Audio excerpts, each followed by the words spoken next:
അസ്സലാമു അലൈക്കും. കൈഫൽ ഹാലുക്കും. സുഖം തന്നെയല്ലേ? എല്ലാവരും സുഖമായിരിക്കാൻ വേണ്ടി പ്രാർത്ഥിക്കണം. പ്രിയപ്പെട്ട കുട്ടികളെ, നമ്മളിന്ന് നമ്മുടെ ടെക്സ്റ്റ് പുസ്തകത്തിലെ 74, 75, 76 പേജിൽ ചില പ്രവർത്തനങ്ങളാണ് ചെയ്യാൻ പോകുന്നത്. വളരെ എളുപ്പമുള്ള പ്രവർത്തനങ്ങൾ. നോക്കൂ, പേജ് 74 നോക്കൂ. വളരെ സിമ്പിളായ എളുപ്പമുള്ള കുറേ പ്രവർത്തനങ്ങളാണ് നമ്മൾ ചെയ്യാൻ പോകുന്നത്.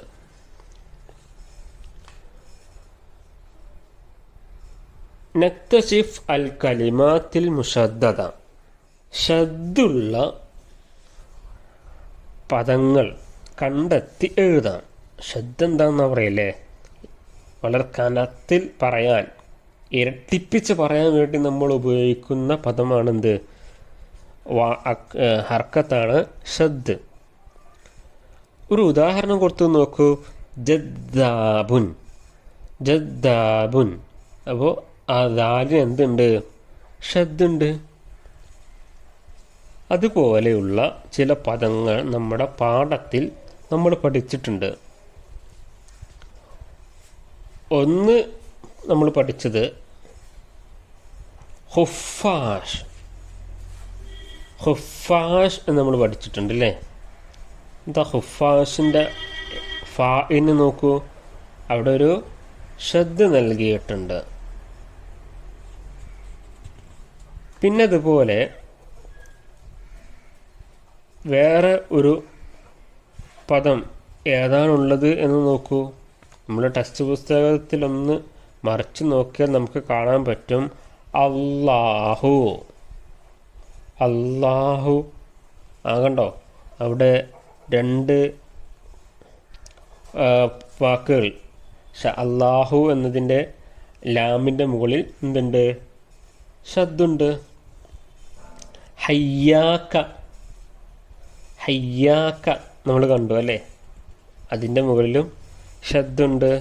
ശംസിയ, ശംസിയത്തുൻ, അതിൻ്റെ മുകളിൽ ഒരു ഷദ്ദ് കാണാൻ സാധിക്കും.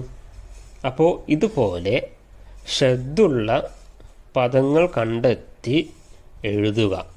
അതാണ് ആദ്യ പ്രവർത്തനം. ഇനി രണ്ടാമത്തെ പ്രവർത്തനം എന്താണെന്നറിയുമോ? നക്തുബുൽ കലിമാത്ത് മഅ തെൻവീൻ. തെൻവീന് ഉള്ള രൂപത്തിൽ നമുക്ക് കലിമത്തുകളെ എഴുതാം. തെൻവീനിൻ്റെ രൂപത്തിൽ എഴുതാം. അവിടെ ഒരു ഉദാഹരണം കൊടുത്തിട്ടുണ്ട്. ജമീൽ.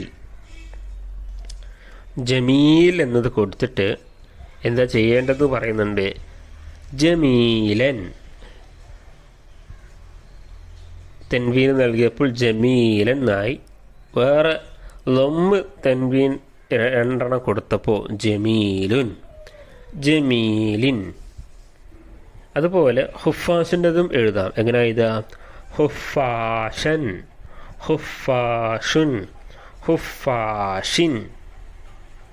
ഇതുപോലെ ബാക്കി നിങ്ങൾ എഴുതി കാണിക്കണം. ഉദാഹരണം ഞാൻ പറഞ്ഞു തന്നു, ഒന്നുകൂടി പറയാം. സൊയീർ, സൊയീറൻ, സൊയീറുൻ, സൊയീൻ. ഇതുപോലെ ബാക്കി 2 നിങ്ങൾ പൂരിപ്പിച്ച് കാണിക്കണം. പേജ് 75 നോക്കൂ. അവിടെ നമ്മൾ പഠിക്കാനുള്ളത് ദാലിക, തിൽക എന്നീ 2 പ്രയോഗങ്ങളെക്കുറിച്ചാണ്. എന്താ ദാലിക, തിൽക എന്ന് പറഞ്ഞാൽ? അത് എന്നാണ് അർത്ഥം. ദാലിക എന്നത് പുല്ലിംഗത്തിനും തിൽക എന്നത് സ്ത്രീലിംഗത്തിനും ആണ് ഉപയോഗിക്കുന്നത്. ദാലിക ആണിനും തിൽക പെണ്ണിനുമാണ് പ്രയോഗിക്കുക. എങ്ങനെയാണ് അറബിയിൽ ആണിനെയും പെണ്ണിനെയും തിരിച്ചറിയുക? സ്ത്രീലിംഗവും പുല്ലിംഗവും തിരിച്ചറിയാൻ അറബിയിൽ ചെറിയൊരു മാർഗമുണ്ട്. അത് വാക്കിൻ്റെ അവസാനത്തിൽ ഒരു താ ഉണ്ടെങ്കിൽ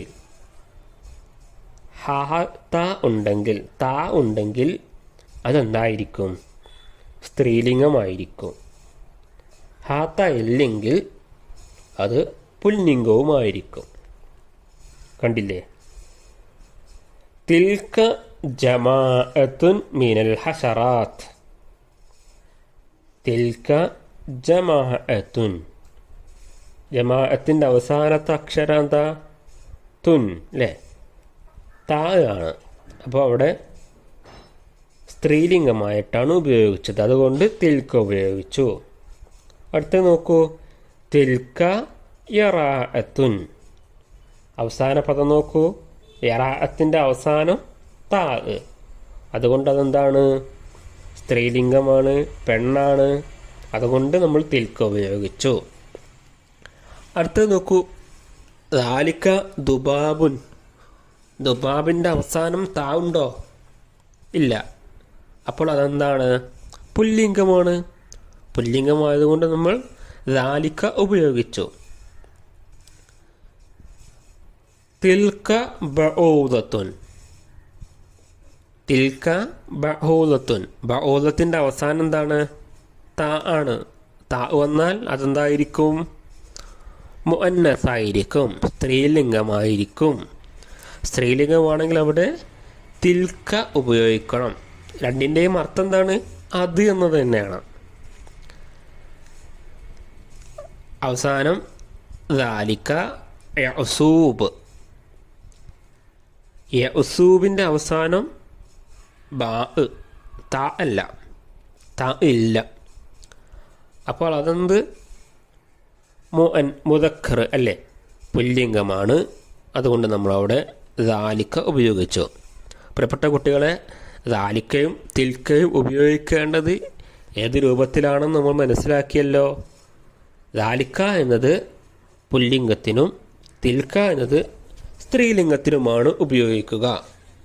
രണ്ടിൻ്റെയും അർത്ഥം അത് എന്നാണ്.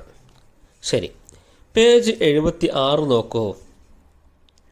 പേജ് 76 നമുക്ക് ചില അൽഫാദുൽ ജദീദ പഠിക്കാനുണ്ട്.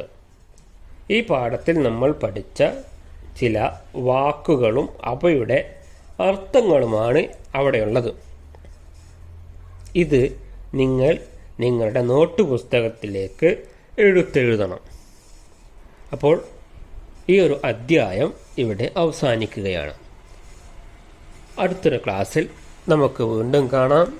ഇതിൻ്റെ ഹോംവർക്കുകൾ പേജ് 74 പറഞ്ഞിട്ടുള്ള ഹോംവർക്കുകൾ നോട്ട് പുസ്തകത്തിലും ടെക്സ്റ്റ് പുസ്തകത്തിലും എഴുതി കാണിക്കുക.